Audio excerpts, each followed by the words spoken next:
essa possibilidade de ganhar a Copa Sul-Americana, ela era encarada pelo torcedor, especialmente pelas pessoas que fazem o departamento de futebol do Flamengo, como a chamada tábua de salvação, né, para tentar ficar com uma última impressão que pudesse apagar tudo de errado que foi feito ao longo do ano. E tudo que foi feito de errado ao longo do ano é o que você vê dentro de campo, né?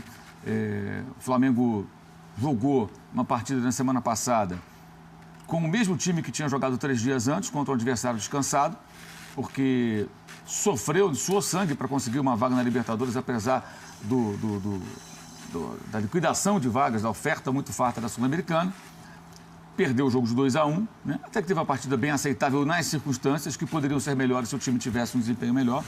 E hoje, no momento, o Flamengo tomou um gol, né? A gente vai falar sobre o pênalti, essa coisa toda, mas independentemente dos detalhes do gol, o Flamengo praticamente deixou de existir, né? O time não tem organização, o time não tem padrão de jogo. Não é culpa só do Reinaldo Rueda, que ele chegou aí no meio do caminho, foi conhecendo os jogadores ao longo da temporada. Teve que errar, né, insistindo com alguns nomes que aos poucos foram sendo afastados, porque ele não os conhecia tão bem. E aí acontece que enfrenta um adversário mais bem treinado, mais organizado, mais consciente, e que depois que empatou o jogo e veio o segundo tempo, teve um controle quase que total do jogo. O Flamengo só conseguiu ameaçar minimamente em jogadas de cruzamento, em um lance no final até fortuito agora, quando o campanha goleiro saiu e se chocou com um companheiro, a bola sobrou para o Hever chutou por cima do travessão. Né? Como os 2 gols também saíram de quê? De bola na área, de cruzamento. O Flamengo não consegue trabalhar uma jogada. O Flamengo tem 2 meias caros, Diego e Everton Ribeiro, que não conseguem jogar juntos muitas vezes e que não produzem. Né? Tem um camisa 10, que não é 10 fora das competições internacionais, mas no Sul-Americano é o 10, que é o Diego, que é um jogador que não dá um passe decisivo, um jogador que não consegue resolver jogo grande algum. Nunca, né? Raramente.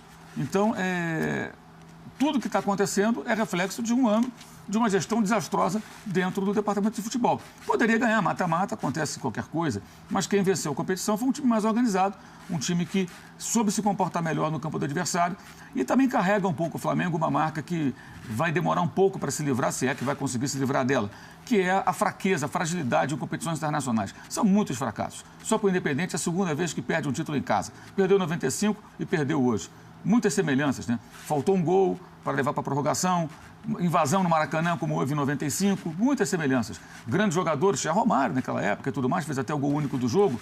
Então, é tudo muito parecido, tudo que lembra demais fracassos recentes, que aconteceram especialmente nesse século em competições internacionais, na Sul-Americana e na Libertadores. Não foi um fracasso dessa vez, o time foi finalista, mas ficou muito longe daquilo que tinha que apresentar para ser campeão. E por isso não fica com o título, porque não merece. Deixa bem claro, eu acho que o Flamengo não merecia vencer e que se tivesse mais 15 minutos em cada tempo, não faria o gol. Minha opinião. Por tudo isso que o Calçade falou, por ser um time desorganizado, um time com problemas e tudo mais. Mas o árbitro tem que dar o tempo que tem que dar. Ele não tem que avaliar se o jogo tem que acabar agora ou não. É final, pode acontecer qualquer negócio. Então, 3 minutos e meio aproximadamente para bater o pênalti. Árbitro de vídeo. Para mim não houve o pênalti. Acho impressionante que o cara vendo ali ainda acha que tem a pênalti. E marcou o pênalti. O pênalti é o brasileiro, a sul-americana, como queiram. Houve ainda o choque de cabeça do Tagliafico com o Hever. Os 2 foram atendidos e demorou um bom tempo também.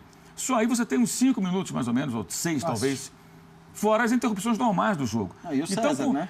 Não, isso no primeiro tempo. Ah, tá no primeiro Aí no tempo. segundo tem o César e uma porção de substituições. E as interrupções normais do jogo. Então, o normal, porque a gente está acostumado com 3, 4, 5, com o árbitro de vídeo, é 8, 9, 10, porque só para bater um pênalti leva 4 minutos, 3 minutos e meio. até porque o árbitro tem que enrolar para dar tempo de alguém se Exatamente. com ele. Então ele enrolou, depois ele encerrou o jogo. 3 minutos, 3 minutos. Repito, acho que não adiantaria, mas é um bom exemplo, um bom mau exemplo de como essa tecnologia foi utilizada, é utilizada de forma precoce, de qualquer maneira, sem padronização, gerando esse tipo de coisa. Perfeito. É legal, mas deveria ser feito de uma forma mais organizada. Inclusive, com maior rigor em cima do juiz. Para o cronômetro, alguém controla isso. Por que o cara que controla lá o vídeo não tem um maluco lá dele com... Olha, você parou 4 minutos. Você é obrigado a dar 4 minutos agora. É simples assim. Bota um cidadão lá com o cronômetro na mão. É simples isso. Repito, para quem chegou agora, continuo achando que o Flamengo não mereceu e se tivesse mais meia hora, talvez não conseguisse fazer o gol da vitória. Não dá para engolir. Mas o que é certo, é certo. Está errado. Está errado. Como foi errado também quando não usaram o árbitro de vídeo no jogo Lanús e River Plate. Bola no braço, mão na bola, 2-0 o River, seria a chance do terceiro gol, e nem pediram o árbitro de vídeo. Depois utilizaram para. E na final, no caso, gerou. Acho que esse é o caso do Everton Ribeiro, acho até mais compreensível. Ele estava jogando lá no mundo árabe, né? Ele não teve férias, veio direto, não fez pré-temporada nem nada. O Diego está jogando no Flamengo desde o ano passado. O Diego já era um destaque do Flamengo no ano passado. O futebol que o Diego apresentou esse ano é muito aquém. E aí entra uma outra questão, além de tudo que o Calçade falou, da falta de organização do time, da falta de padrão. O Rueda também poderia ter feito mais. Ao mesmo tempo, enfrentou momentos em que o time se comportava como um time banana, que entregava o jogo sem... Entregava no sentido de não lutar, né? Como aconteceu contra o Grêmio, contra o Palmeiras, contra o Coritiba. Derrotas constrangedoras. Aí você vê um Diego que sai do jogo contra o Vasco, que o Flamengo domina o jogo, precisava vencer, demos o nosso melhor. Aí dá uma entrevista, não, a temporada é muito boa. Um cara desse, ele não sabe onde que ele está jogando. O Diego não tem noção do que é jogar no Flamengo. Talvez ele pense que está jogando em algum outro lugar. No Wolfsburg, talvez, jogou lá, né? Sei lá, algum clube assim menor. A expectativa em relação a ele e os seus companheiros é muito maior. O jogador tem que entender onde ele está inserido, tem que ter ambição sim, e tem que ser inconformado quando as coisas vão mal. Então você vê, o Mozart deu uma entrevista para o UOL um tempo atrás e que tudo estava lindo. O presidente do Flamengo diz que protege o jogador. O CEO está preocupado com o preço do ingresso que ele quer aumentar para botar uma renda milionária. Né? E os jogadores, alguns deles são conformados com o fracasso, íntimos da derrota, não se incomodam muito quando as atuações são aquém daquilo que deveriam ser, então tem muita coisa errada. Além da questão campo, um pouco também de espírito, né? Um pouco também de ambição, um pouco de inconformismo quando as coisas vão mal. Aí quando chega numa hora decisiva dessa, falta um pouco disso também. Além da organização, do padrão do jogo, falta um pouco. O Flamengo tomou um gol e deu só uma finalização no alvo depois disso. No jogo inteiro. No restante do primeiro tempo e em todo o segundo tempo. Com 3 minutos ou com 10 minutos, será que mudaria? Eu acho que não, por quê? Porque é um time confuso e é um time que se encontrou em alguns momentos dessa competição, quando foi buscar o resultado contra o Fluminense, né, e quando conseguiu superar o Júnior Barranquilla, vencendo, inclusive, os 2 jogos, a virada no Rio especialmente, mas sem jogar bem. Virou com força ali, teve mais caráter, teve mais ímpeto, mas hoje o time novamente esfarelou. E isso tudo vai de uma mentalidade inadequada no ambiente competitivo. Não é só no futebol, que é uma mentalidade de que não, todo mundo aqui é legal. Aquele ali, o goleiro falha, que nada, amanhã vai melhorar. Aquele zagueiro entrega a bola para o adversário, sai um gol, mas ele é tão gente boa, ele vai melhorar. E quando você vai ver, o ano acabou. Isso tudo vem lá de trás. O Flamengo só disputou essa competição porque foi eliminado vergonhosamente da Copa Libertadores. E não aprendeu nada naquela noite de maio no Novo Gasômetro. Rigorosamente nada. Detalhe, naquele jogo, o São Lourenço nem fez tanta força, mas buscou e virou. O Flamengo hoje não conseguiu fazer isso. O Flamengo não, teve a chance final, numa saída errada do goleiro, trombada com o zagueiro, que sobrou a bola para o Hever. Que, aliás, é o outro jogador que merece um pouco mais de atenção.